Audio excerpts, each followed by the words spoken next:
Well, we find ourselves again here at Miami, Oklahoma, in the Ottawa Council House with historian Rhonda Hayworth. And she's going to explain to us how the Ottawa tribe ended up here in Oklahoma. Hi, Rhonda. Hello.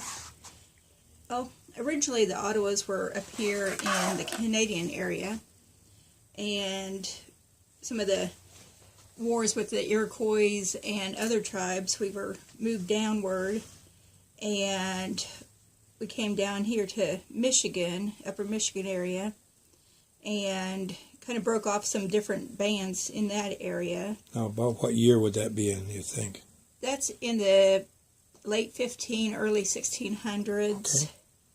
And our band of Ottawas, we ended up around Detroit, and then Pontiac led a rebellion in Ohio, and so we kind of moved into the Ohio area around Toledo and Defiance area. And then when in the 1700s or late 1700s, early 1830s, when President Andrew Jackson passed his Indian Removal Act, all tribes that were located west of or east of the Mississippi River were removed out of their territory.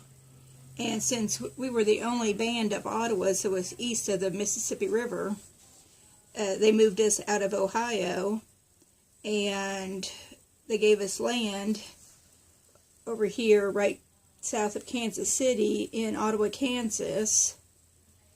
And we was there from 1832 until 1865, and then they did the Indian Removal Act again, and they moved us from Ottawa, Kansas, and basically came almost straight south following the Neosho River, and ended up here in Ottawa County with,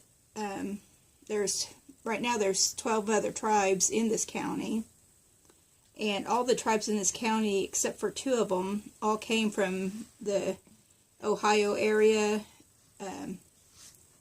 up in the northeast area. The 2 tribes that weren't from that area was the Quapaws or Ogopas, and they were originally from Arkansas, Missouri, Oklahoma area originally. And then the Modoc tribe, which they came as a result of the war with they were prisoners of war actually, and they were shipped here in boxcars from California. And there was only about 90 of them that were shipped here. And so they have a very small tribe here in Oklahoma. Now, the reason that everyone ended up here in Oklahoma that I heard yesterday was, and correct me if I'm wrong, was that it was Indian territory, they called it, the edge of civilization, and that it was worthless red dirt that you couldn't grow anything on or raise anything or survive on, but they figured that was good enough to place the Indians. Yeah, they were trying to find a place that they can just put all the Indians to create one giant reservation that they figured that all the Indians would go to and be happy and live in peace together. This is the white man thinking, of course. Well, personally, I think they did it to try to get all the tribes to war against each other, or to kill each other off. Oh. Because our next door neighbors here are the Peoria tribe, which Peoria Indians are the ones that killed Chief Pontiac. And so we were natural enemies and so the government brought us down here to Oklahoma and set us right next to the Peoria territory. And then you have the Seneca Cayugas that are not too far away, that are natural enemies of the Miamis, the Peorias, the Ottawas. They were an Iroquois tribe, and we were Algonquin language groups, and so we were natural enemies against them, and they're 10 miles down the road. Wow, this is a new story for me. I had heard rumors of this or slight things, but I'd never heard it quite so well put. So I think that the government said, well, we'll just stick them all together. They'll kill each other off, and we'll be rid of the Indians. Well, what they didn't realize is that Native Americans have a very keen sense of self-preservation. And like when we got to Kansas, our forefathers knew that in order to be able to survive in the white culture, that they had to learn to adapt and to educate their children. And so they had given some land to Baptist missionaries to set up a college. And part of that agreement was that the college would provide education for the tribal members so that they would be able to learn to read, write, and how to negotiate with the white world. And we still have that agreement with them today, where they'll educate us. But when they got to Oklahoma, they had to sit down with these other tribes and say, hey, we're natural enemies, but our main enemy is the white people. They want us to do this, so we need to learn how to work together. And I think that's how Intertribal Council came about, is that there's so many different tribes in this one locale that they had to learn how to work together in order to do what's best for all the tribes in here. And so they put aside their differences, and that's what they do. So again, to me, Oklahoma is the center of the universe for Native American history. And the amount of people, tribes and nations and people that came here either for protection or by force or willingly came here for food, whichever, this is a must-see for anybody interested in Native America. It is. I don't think there's any tribe that actually came here of their own volition. Willingly. Yeah, except for like the Osage and the Quapaws. This was their natural area. Right. That's why I said it that way. But otherwise, they were all forced here by the government, or they were captured as prisoners of war and brought here, like the Modocs, like some of the Nez Perce, some of the Navajos around Lawton area. Now, can you name the tribes that you know of that are in Oklahoma or that moved here possibly? Well, I know, let's see, offhand, in this county there's the Quapaws, Eastern Shawnees, the Wyandots, Seneca Cayugas, Cherokees, Ottawas, Modocs, Peorias, Miamis, the Shawnees, the Wyandots.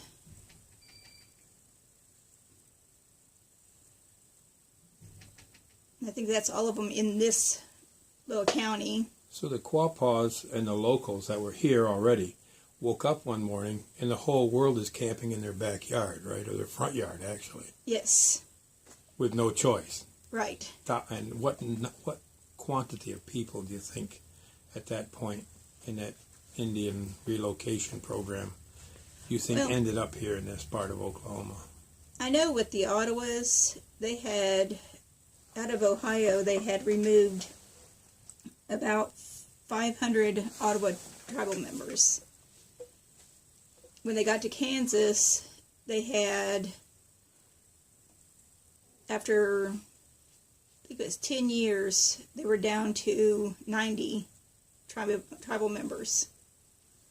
When they were moved out of Kansas to Oklahoma,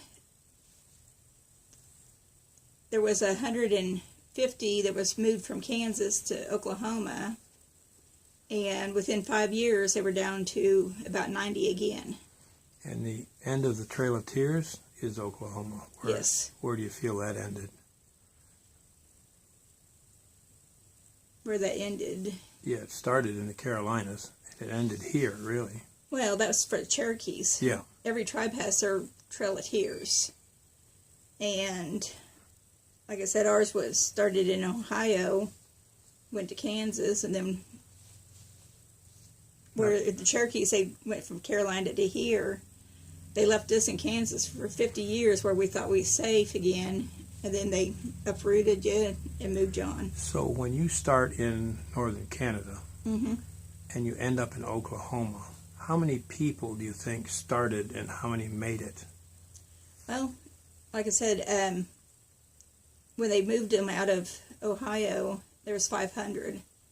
When they got to Oklahoma, there was only about 90.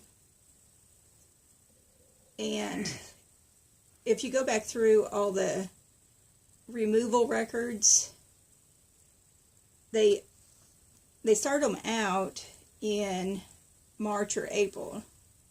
They start moving them. They get to where they're at in November or December, and there's nothing there. They have no food source, they have no shelter, they have nothing.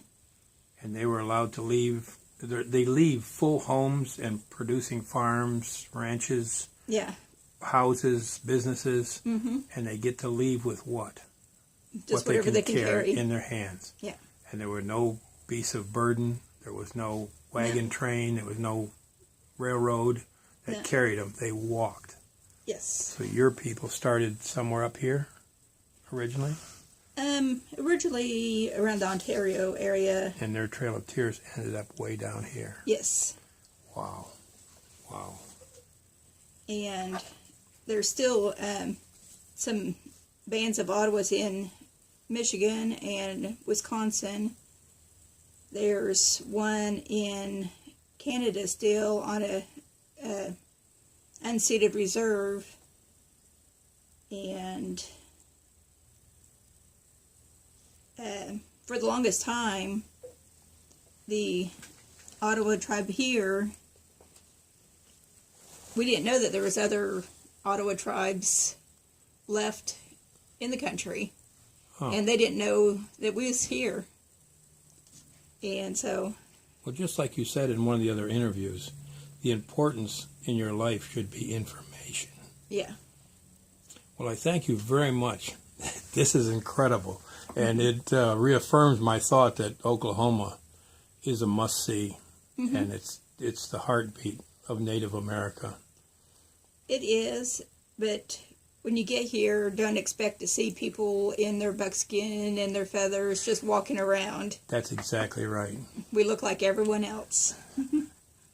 Well, you're prettier than some of us Mohawks, but we consider ourselves the prettiest. Yes. Thank you very much. You're welcome.